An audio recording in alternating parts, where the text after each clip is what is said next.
예, 반갑습니다. 사랑합니다. 네.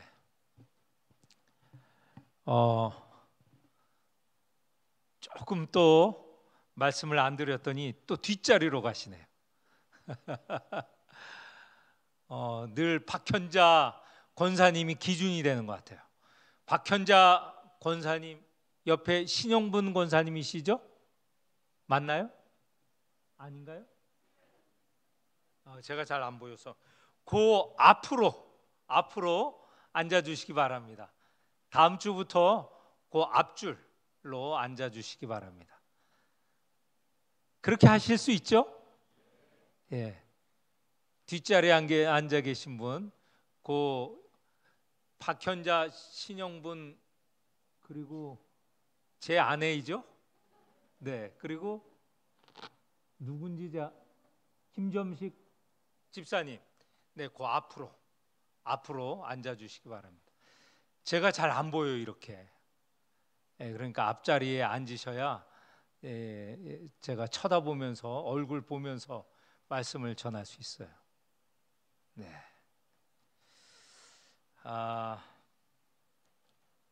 오늘 말씀은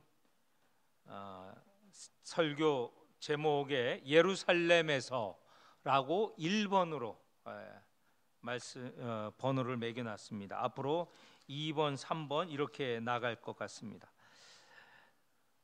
바울이 예루살렘에 가려고 한 뜻이 있죠. 3차 여행을 끝으로, 그러니까 선교 여행이 1차, 2차, 3차였는데 1차는 주로 아시아 지역에, 2차는 아시아 지역을 넘어서 유럽으로, 그리고 3차는 그 모든 것을 다 돌아서 유럽과, 그러니까 마게도니아, 그 다음에 아가야뿐만 아니라 아시아에 있는 에베소까지 해서 3차 여행을 마치고 이제 예루살렘에 가서 그동안 한 선교를 모두 보고한 후에, 예루살렘에는 모교회가 있죠. 예루살렘 교회가 모교회고 거기서부터 교회가 시작되지 않았습니까? 거기에 보고를 하고 로마도 보아야 하리라. 로마에 가려고 했습니다. 로마는 당시 세상의 중심이죠. 그 당시에 로마 황제가 있는 곳이고, 그 다음에 모든 문화, 경제, 군사, 그 모든 것이 모이는 곳이 로마입니다. 로마에 가서 복음을 전하고 또 로마 교회를 위로하고 격려하고, 또 거기서 지원을 받아서 로마로부터 시작해서 더 바깥쪽, 서쪽입니다. 서쪽에 서바나, 스페인도 가고, 이렇게 전도를 할, 선교를 할 목적을 가지고 있었습니다. 그래서 예루살렘에 가야 되겠다. 3차 여행 중에 예루살렘으로 돌아가서 로마도 가야 되겠다라고 하는 것을 여러 번 피력을 하였습니다. 거기에 따라서 우리가 앞절 1절서부터 보면 16절까지 예루살렘으로 돌아가는 그런 내용이 기록이 되어 있습니다. 21장 1절, 우리가 그들을 작별하고, 그들이라는 것은 에베소 장로를 밀레도라는 항구 도시에 불러서 에베소 장로들에게 이렇게 저렇게 부탁을 했죠. 그리고 이제 예루살렘으로 돌아가는 내용입니다. 우리가, 바울 일행이 에베소 장로들과 작별하고 배를 타고 어디로 향하였냐 하면 여기저기 도시가 나왔는데, 그걸 다 지나서 3절에 보면 두로에 상륙하였다. 두로라는 것은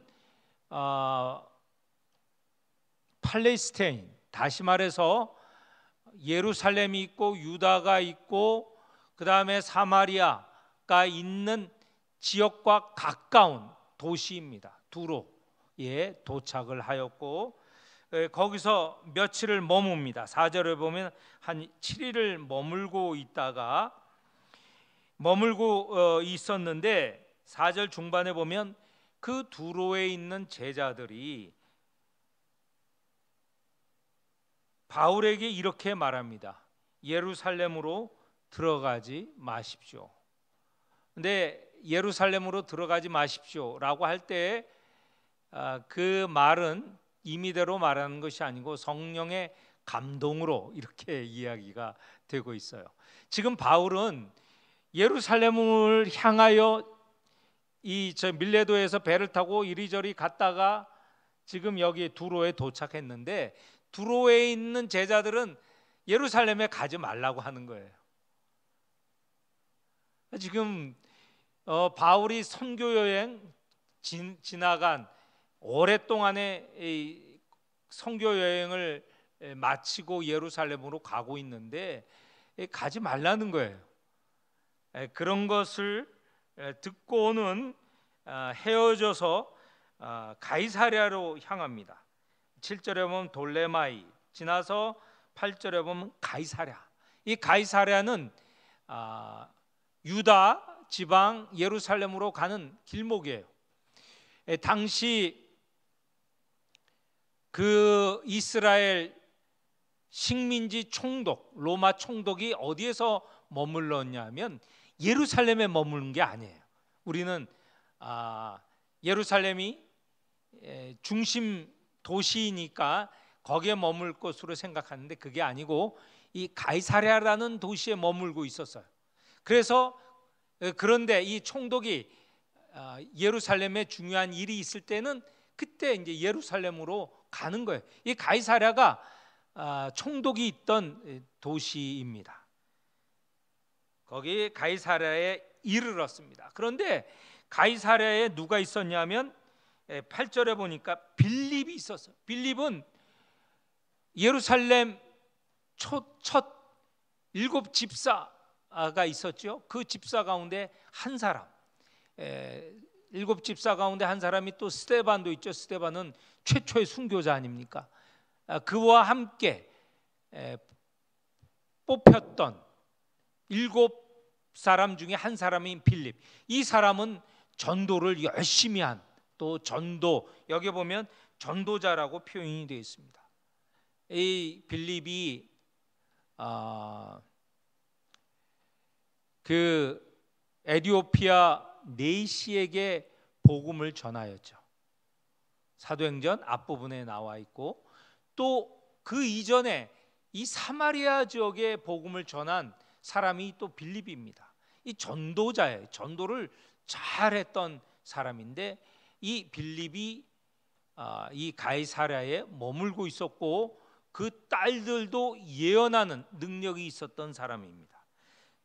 바울이 이 곳에 가이사랴에 또 여러 날 머물고 있었는데 10절에 보면 아가보라고 하는 한 선지자가 유대 지방으로부터 내려와서 이렇게 이야기를 해요. 이 아가보가 정확히 알지는 못하지만 어떤 한 띠, 이 허리를 두르는 띠를 갖고 이렇게 예언을 합니다. 이 띠를 자기 수족에 묶고 이렇게 예언을 하는 거예요. 이 띠의 주인이 예루살렘에 가면 나처럼 이렇게 묶여 결박당할 것이다. 그런데 그 띠의 주인이 누구냐? 바울 아닙니까? 그러니까 이 가이사랴에 있는 또 제자들도 다 같이 12절에 보면 바울에게 예루살렘으로 올라가지 말라. 예루살렘으로 올라가라는 것은 우리도 이렇게 말해요. 우리나라하고 이 유대인하고 같은 분위기로 얘기하는 것 같아요. 우리도 수도 서울에는 올라간다고 하잖아요. 그리고 서울에서는 다른 지방 갈 때 내려간다고 하는 것처럼 이 당시에도 예루살렘은 올라가는 도시예요. 왜냐하면 수도이고 중심지고 무엇보다도 하나님의 성전, 예루살렘 성전이 있기 때문에 올라간다고 합니다. 12절에 표현된 대로 예루살렘으로 올라가지 말라. 있다라고 합니다. 그런 권고에 13절에 바울은 나는 13절 우리 같이 한번 읽어보겠습니다. 13절 시작. 바울이 대답하되 여러분이 어찌하여 울어 내 마음을 상하게 하느냐. 나는 주 예수의 이름을 위하여 결박당할 뿐 아니라 예루살렘에서 죽을 것도 각오하였노라 하니. 아마 이 가이사랴에 있는 제자들이 울면서 올라가지 말라고 붙들었던 것 같아요. 그런데 바울은 다시 말씀드리지만 예루살렘으로 가야 되는 목적이 있어요. 예루살렘에 가서 예루살렘 교회에 보고하고 거기에서 지원을 받아 로마를 가야 된다는 그런 중요한 이 선교와 전도의 목적, 분명한 목적이 있었던 거죠. 그래서 여러 사람들이 올라가지 말라고 가면 결박당하고 혹 어쩌면 죽을 수도 있다는 그런 말을 듣고도 올라갑니다. 이거 가볍게 생각하면 안 됩니다. 왜냐하면 지금 앞에서 나오지만 성령에 감동된 사람이 또 예언자와 같은 선지자와 같은 사람이 예루살렘에 올라가면 분명히 핍박이 있을 것이다. 심지어 어쩌면 죽을 수도 있을 것이다 라고 할 때에 이 올라가는 당사자는 그 마음의 짐이 얼마나 크겠습니까? 두려움이 있지 않겠습니까? 우리 주님도 십자가에 달리실 때 하나님이기도 하시고 사람이기도 하신 분이기 때문에 십자가에 어려움 없이 달리셨다 이거 아니잖아요. 우리 복음서에 읽어보면 예수님 얼마나 그 고통이 심하셨습니까? 우리 잘 알고 있지 않습니까? 바울은 전적으로 우리와 똑같은 사람입니다. 성정을 가진 사람이고 예루살렘에 올라가면 예전에 자기가 그 스데반의 순교할 때 그 앞에 있었지 않습니까? 그리고 자기가 믿고 섬기는 예수님의 십자가 고난도 잘 알고 있었어요. 그 고난도 잘 알고 스데반의 순교 때는 그 순교당하는 옆에서 보고 있었어요. 예루살렘이 이렇게 피를 흘리는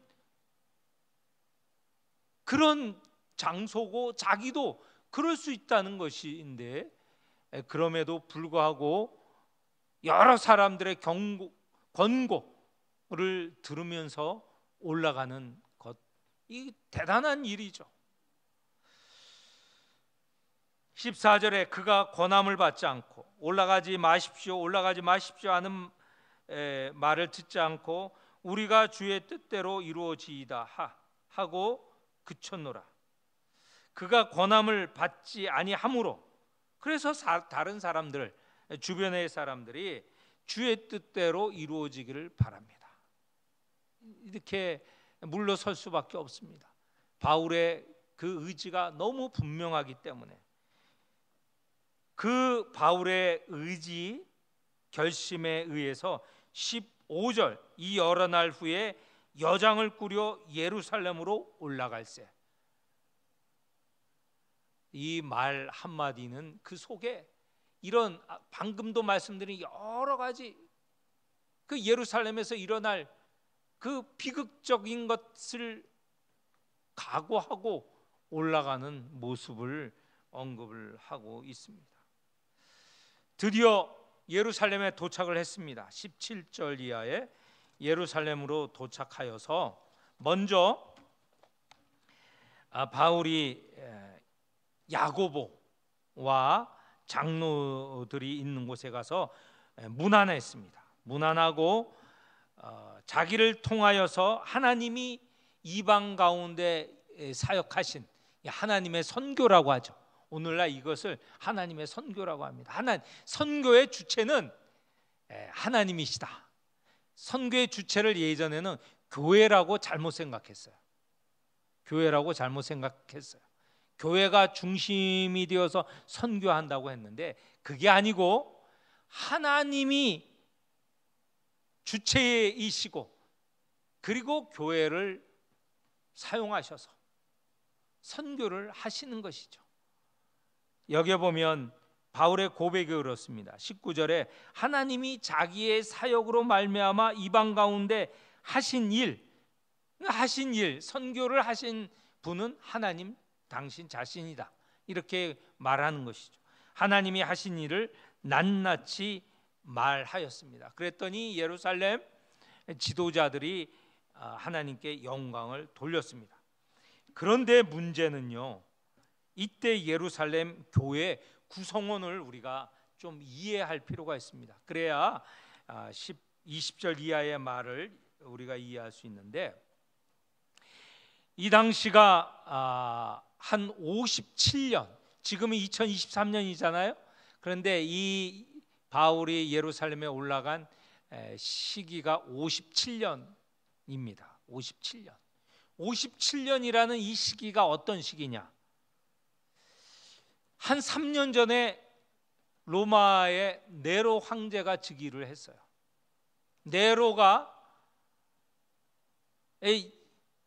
네로 로마 황제가 이 사람들을 괴롭혔는데 네로 시대에 많은 유대인들이 핍박을 받았어요. 그리고 기독교인도 핍박을 받았죠.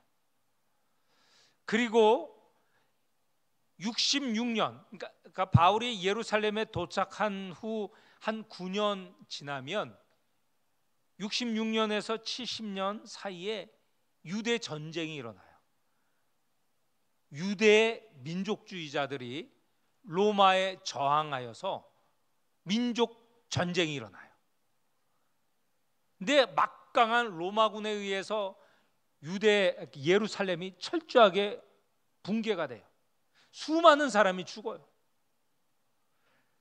요 시대가 뭐냐면 바로 54년 네로가 즉위하고 예루살렘이 붕괴될 때까지, 그때는 또 다른 황제예요. 네로 황제는 아니고. 이 시대에 로마가 유대를 강압하고 유대 안에서는 민족주의가 강하게 등장했어요. 로마로부터 벗어나야 된다라고 하는 분위기가 형성이 되었어요.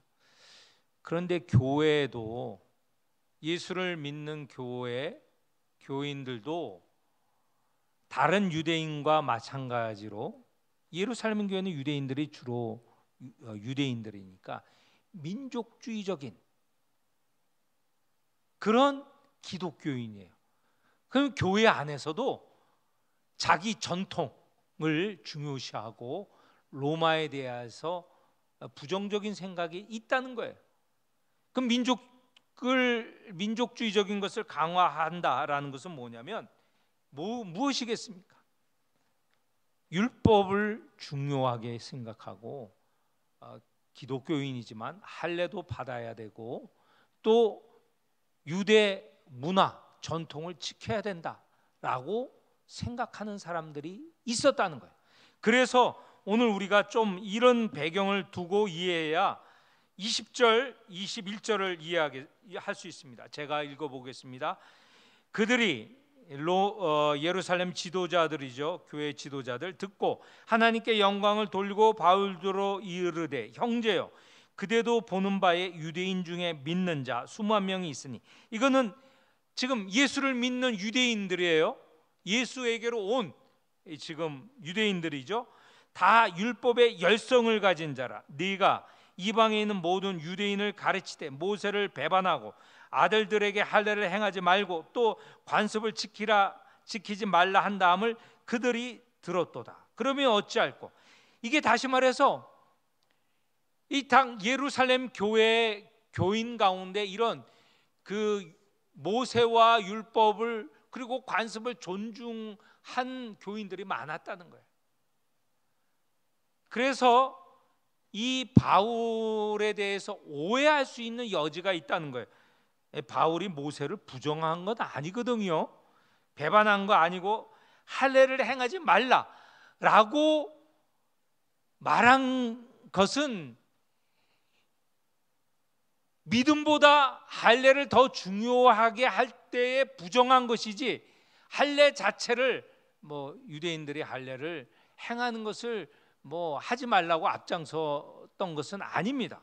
그리고 관습을 지키지 말라 한 것도 아니거든요. 그런데 바울의 성격상 이방인에게 복음을 전할 때 할례도 그리고 율법도 구원에 이르게 하는, 다시 말해서 의에 이르게 하는 능력이 없다라고 분명하게 말한 건 사실이에요. 그런데 오해할 소지가 있었던 것이죠. 예루살렘 교회가 바울을 배척할 수도 있는 상황에서 지금 예루살렘 교회 지도자들이 그러면 어떻게 해야 되느냐, 23절에 보면 서원한 네 사람, 이건 서원은 뭐냐, 어떤 서원이냐면 뒤에 읽어보면 나실인 서원이에요. 나실인 서원. 나실인 서원은 율법에 있잖아요. 나실인, 하나님께 철저하게 그 생활로서도 순종하겠다라고 하는 결단이거든요. 근데 나실인 서원을 할 때 들어가는 재물이 꽤 돼요. 그래서 가난한 사람은 나실인 서원을 할 수 없어요. 그런 마음을 갖고 있어도 재물을 바쳐야 되니까 짐승을 바쳐야 되는데 그 짐승을 바칠 능력이 안 될 때 어떻게 하느냐, 이 부자들이 보통 그렇게 서운하는 나실인 서운한 사람에게 지원을 하거든요. 율법을 나는 지원하고 율법을 지키는 것을 도와준다라고 하는 의미에서 그런 것이죠.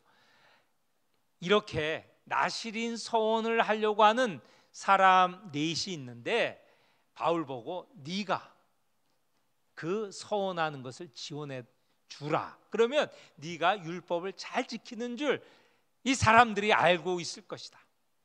알고 너에 대한 오해를 이렇게 없앨 수 있을 것이니까 지원하라.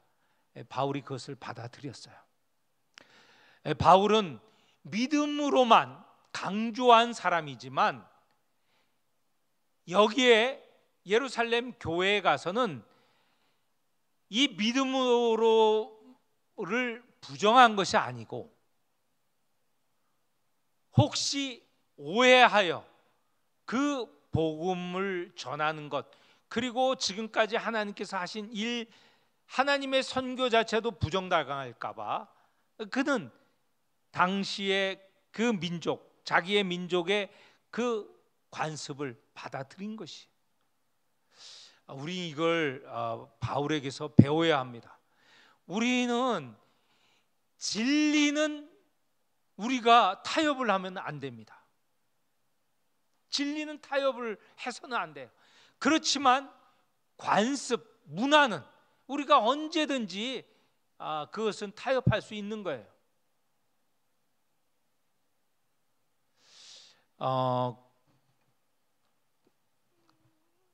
바울이 고린도 교회에 보내는 편지에 보면 이런 얘기가 있어요. 우상의 제물을 먹어야 됩니까? 말아야 됩니까? 그것은 믿음에 관한, 믿음의 도리에서 구원에 이르는 길에서 아무런 문제가 되지 않거든요. 우상의 제물, 그거는 그냥 음식이에요. 그걸 먹어도 되는 것이죠. 믿음이 있는 사람 먹어도 아무렇지도 않아요. 그 우상에게 바치는 제물을 먹는다고 그게 몸이 무슨 잘못되고 믿음이 없어지고 그런 게 아니죠. 그런데 바울은 권고를 합니다. 믿음이 연약한 사람들 앞에서는 우상의 제물을 먹지 말라라는 거예요. 덕을 세우기 위해서. 왜냐하면 믿음이 약한 사람은 우상 제물을 먹는 사람을 보면 저 사람은 믿는다 하면서 우상 제물을 먹고 우상을 섬긴다 오해할까 봐 그렇게 하지 말라는 것이죠. 그러면 우리는 어떻게 해야 될까요? 당연히 바울의 권고를 받아들여야죠. 믿음이 약한 사람을 위해서 우상의 제물을 먹지 않을 수도 있는 거예요. 그래서 진리, 믿음으로만 구원을 얻는다, 믿음으로 우리가 의로워진다, 이거 우리가 양보할 수 없는 도리예요. 양보할 수 없는 이 진리예요. 그러나 아까 말씀드린 문화적인 것, 관습적인 것은 우리가 믿음을 위해서, 연약한 사람을 위해서 언제든지 양보할 수도 있다는 것이죠. 오늘 바울은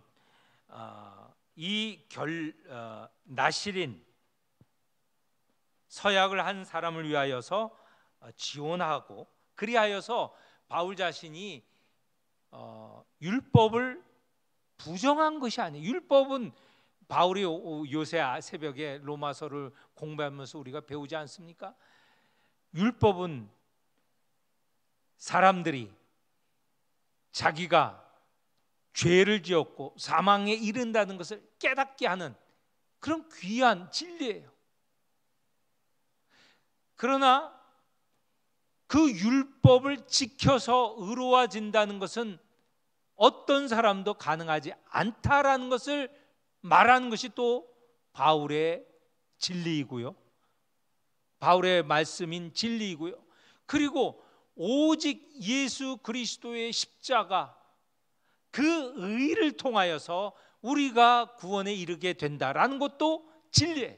이것은 진리예요. 이것은 변함이 없는 거예요. 자, 이렇게 하여서 바울이 이 부분에 있어서는 바로 나실인 이 서약을 맺는 것을 지원을 하였습니다.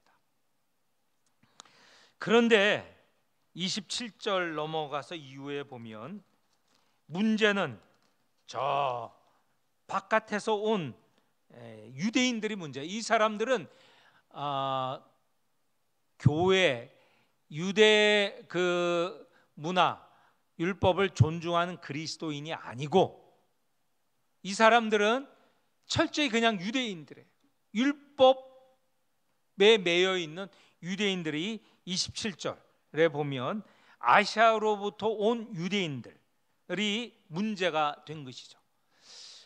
이 아시아로부터 온 유대인들은 그동안 바울의 1차, 2차, 3차 선교 여행을 통하여서 바울을 핍박하려고 했던 유대인들이에요.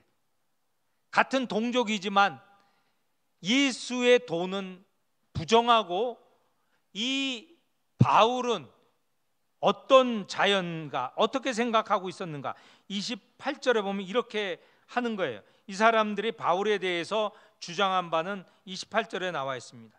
이스라엘 사람들아 도우라. 이 사람은 바울을 말하죠. 각처에서 우리 백성과, 유대인들 말하죠, 율법과, 그리고 이곳 성전이죠, 예루살렘 성전, 지금 성전에서 이루어진 일이기 때문에 성전을 비방하여 모든 사람을 가르치는 그 자인데, 또 헬라인을 데리고 성전에 들어가서 이 거룩한 곳을 더럽혔다. 그러니까 바울이 동족도 부정하고 율법도 부정하고 성전도 부정한 자다. 그리고 심지어는 헬라인을 데리고 성전까지 들어온 자다. 당시에 예루살렘 성전의 안에는 유대인만 들어갈 수 있어요. 이방인이 들어갔다 걸리면 그 자리에서 죽여도 된다는 것이 당시의 법입니다. 에베소서의 2장에 보면 그리스도가 우리와 너희 사이에 막힌 담을 허시고라고 했을 때, 그 막힌 담이라는 게 바로 예루살렘 성전에 있던, 이 예루살렘 성전을 둘러싼 벽들이 있었는데, 그 벽의 경고가 그거예요. 유대인이 아니고 이 벽을 넘어서 성전에 들어간 사람은 죽여도 괜찮다. 이 경고문이 써 있었던 거예요. 그런데 이 바울이 몰래 유대인이 아닌 헬라인을 데리고, 드로비모라고 하는 헬라인 에베소 사람을 데리고 성전에 들어갔다고 오해하고, 그래서 이 유대인들이 바울을 죽이려고 한 것이죠.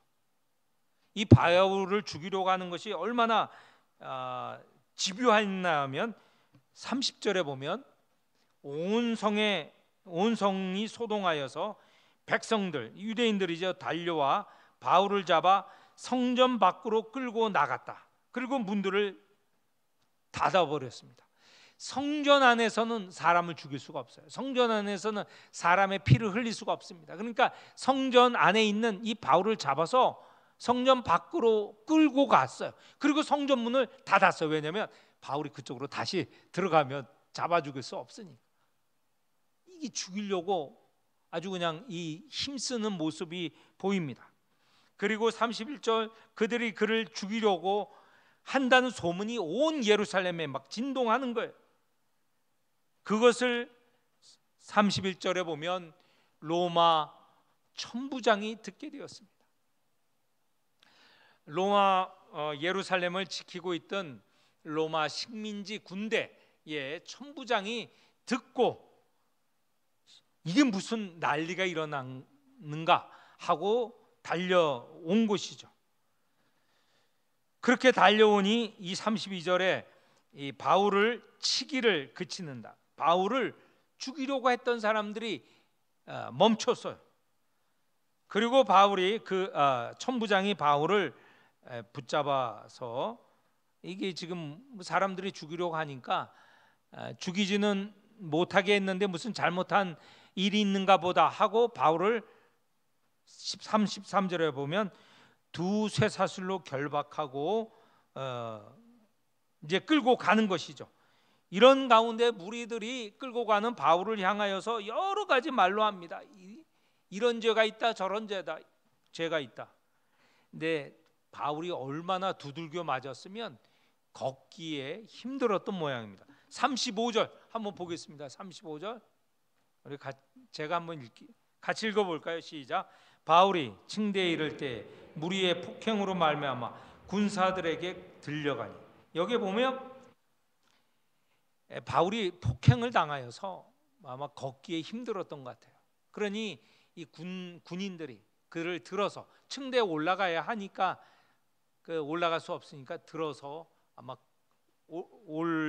올라가게 했던 것 같습니다. 37절 이하는 다음 시간 예루살렘 2편에서 우리가 계속 보아야 할 것 같고요. 오늘 이 말씀 가운데 첫 번째, 예루살렘에 올라가면 결박당하고 심지어는 죽임을 당할 수 있다라고 하는 경고가 있었고, 그래서 올라가지 말라라는 권고가 여러 차례 있었지만 바울은 하나님의 선교를 위하여서 올라갔습니다. 대단한 결의죠. 이것은 성령에 붙잡혀서 행하였던 모습이 아닌가, 이렇게 우리가 볼 수 있습니다. 그리고 두 번째로 예루살렘에 가서 예루살렘 교회에 하나님이 하신 선교를 낱낱이 보고 하였다는 것이죠. 그래서 하나님이 하신 일을 예루살렘 교회, 이 모교회와 충분히 공유를 하였습니다. 보고를 한 것이죠. 그리고 이 예루살렘 교회 지도자들, 교회가 그 이 말 선교를 듣고 하나님을 찬양했다 하는 것입니다. 우리도 선교 소식을 들을 때마다 하나님께 찬양하지 않습니까? 하나님이 하신 이 일이 우리의 생각을 뛰어넘고 우리가 계획한 일보다 더 하나님께서 선하게 하시는 것을 우리가 보고 찬양하지 않습니까? 또 하나, 바울은 복음을 위해서, 진리를 위해서는 문화적이고 또 관례적인 것, 관습적인 것은 충분히 양보할 수 있는 사람. 우리도 마찬가지입니다. 진리는 고수해야 되고 지켜야 되지만 그렇지 않는 부분에서는 우리가 언제든지 양보할 수 있어야 돼요. 사람들이 싸울 때 보면 이 진리 때문에 싸우는 게 아니고 사소한 일 때문에 싸워요. 사소한 일 때문에. 네가 나이가 많니? 내가 나이가 많니? 또는 네가 뭐 콩 한 쪽 더 먹었니? 아니면 뭐 내가 더 먹었니? 이런 거 갖고 싸우는 거예요. 우리가 진짜 싸워야 되는 것은 진리를 위해서 싸워야 되지. 이런 일은 양보하면. 오늘 이 말씀, 그리고 27절 이후에 보면 바울이 그 이전에 오기 전까지 예언한 대로 이방인에게 결박당한다. 이 천부장에게, 로마군에게 결박을 당하죠. 그리고 이제 우리의 이후에 보지만 갇히기도 하고 재판받기도 하고 죽음의 그 사이에서 오락가락거리다가 결국은 로마로 가게 되는데, 이런 것을 충분히 예상하면서도 예루살렘에 간 바울, 오늘 우리 믿음을 위해서, 선교를 위하여서 우리가 다시 한번 각오하는 그런 시간이 되었으면 합니다. 그리고 진리가 아닌 것은 양보할 수 있어야 된다는 것도 우리가 깨달아야 할 것입니다.